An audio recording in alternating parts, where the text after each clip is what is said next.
Oke, karena kemarin banyak yang bilang untuk cara kocoknya tuh salah karena memang di keterangannya cuma seperti ini. So, sekarang aku akan coba pakai cara yang benernya.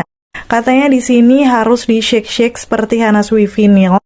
Jadi, pakai tutupnya kayak gini, terus di shake-shake sekitar 10 detik. Ini aku cepetin aja biar nggak kelamaan ya durasinya. Yang pasti aku nge-shake-nya udah lumayan lama. Dan sekarang aku akan aplikasikan di bibir aku. Teksturnya creamy, smooth, yang menurut aku sih untuk ukuran lip glaze ini masih tetap rada berat ya kalau dibandingkan Wardah ataupun makeover glaze.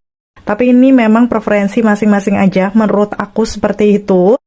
Dan sekarang aku akan diamkan pastinya ya sampai di 5 menit. Jadi kita harus biarkan dia ngeset dulu. Dan setelah udah 5 menit di sini masih agak sedikit lengket tapi masih oke lah ya. Dan aku akan coba cium di tangan aku. Sudah aku buktikan juga kemarin kalau ini memang sudah transfer proof. Ada satu titik tapi ya udahlah ya nggak kelihatan juga. Dan di sini kondisi bibir aku masih bagus. Ya, sekarang aku langsung akan lanjut ya untuk tes ketahanan. Jadi ini sudah jam 12.30 awal aku pakai. Dan ini aku udah di tempat makan, kebetulan memang mau makan yang lumayan banyak nih. Untuk di maskernya udah nggak transfer, pastinya karena dia transfer proof, ini makanan yang bakal aku makan. Bisa dibilang sih nggak terlalu berminyak, ya ada sih minyaknya, tapi tidak seberminyak kalau makan mie ayam atau makan mie goreng ya. Dan di sini aku makan buah dulu. Habis itu aku bakar daging dan aku mau makan dagingnya ini yang mungkin agak sedikit berlemak. Walaupun sih ini karena aku makannya pakai sayur, nggak terlalu yang berminyak banget ya. Cuman memang aku tidak makan cantik seperti biasa sentuh-sentuhin bibir kayak gini. Dan ini makanan yang berkuah sekarang kayak yang sukinya gitu.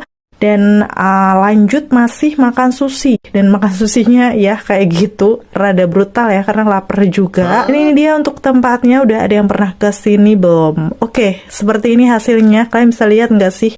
Kalau di bagian bawahnya udah rada hilang. Tapi karena pakai kamera handphone nggak terlalu jelas nih. Aku kasih tunjuk di rumah udah 6:30. Kalau aku buka sih maskernya udah jelas dia nggak nempel ya. Kondisi di bibir aku langsung akan aku zoom aja. Tara, hasilnya masih sama, dia cukup banyak hilang khususnya di bagian bawah. Dan di pinggirannya juga agak tidak rapi, agak pecah-pecah gitu dan sedikit brudul juga. Yes, ini hampir mirip dengan tes ketahanan yang aku lakukan di videoku yang pertama ya. Jadi perlu diingat untuk setiap produk itu tetap cocok-cocokan ya. Kadang bukan masalah produknya, tapi nggak tahu kenapa di setiap bibir biasanya beda-beda. Ini hasilnya nggak terlalu oksidasi sih di aku ya. Dan ternyata untuk Pixi yang lip vinyl ini masih kurang awet di bibir aku. Oke, seperti ini ya untuk hasilnya. Semoga membantu.